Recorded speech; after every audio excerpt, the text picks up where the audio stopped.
13 November এই আদেশ পাশ হয়, ভোট হয় কবে? 12 ফেব্রুয়ারি। এই 3 মাসের মধ্যে উনি প্রেসিডেন্টকে ফোন করতে পারলেন, তো উনি আসিফ নজরুলকে ফোন করতে পারেন না কেন? ওই যে একটা বাংলায় একটা কথা আছে, কাকে নাম নেওয়া যায় না? ভাসুরে। তাহলে উনি হচ্ছে ভাসুর হয়। ওই জন্য সংসদে সব কথা বলতেছেন, কারণ এরা কোন গং সেটাও আমরা জানি। কিন্তু এই আইনমন্ত্রী, উনি যে অ্যাটর্নি জেনারেল হলেন, ওনাকে অ্যাটর্নি জেনারেল সরকার হওয়ার আগে অ্যাটর্নি জেনারেল জীবনে কোন পৃথিবীতে কোন রাষ্ট্রে হয়েছে?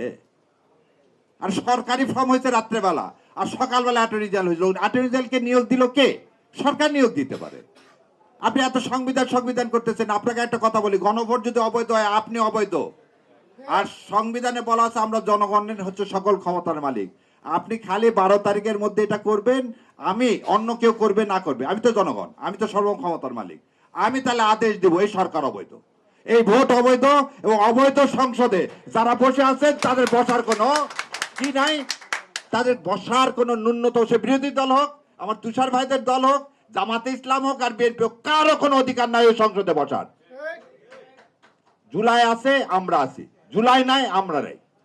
কারণ এখানে একটা জিনিস বলি, এই আইনমন্ত্রী সাহেব এবং সালাউদ্দিন সাহেব বারবার একটা কথা বলে, ভারতীয় আধিপত্যবাদের বিরুদ্ধে আমরা কোনো দেশের গোলাম হব না। এবং এইখানেই আমাদের পার্থক্য। 71 সালের 16ই ডিসেম্বর তুমি আমার স্বাধীনতা ছিনাই নিয়েছো, আমি সেই স্বাধীনতা ফিরাই নিয়ে আসছি এই জুলাই মাসে। এই 36শে জুলাই আমার স্বাধীনতা ফিরিয়ে আনা, সেজন্য আমরা বলি দ্বিতীয় স্বাধীনতা। জান দিব, জুলাই দিব না ইনশাল্লাহ।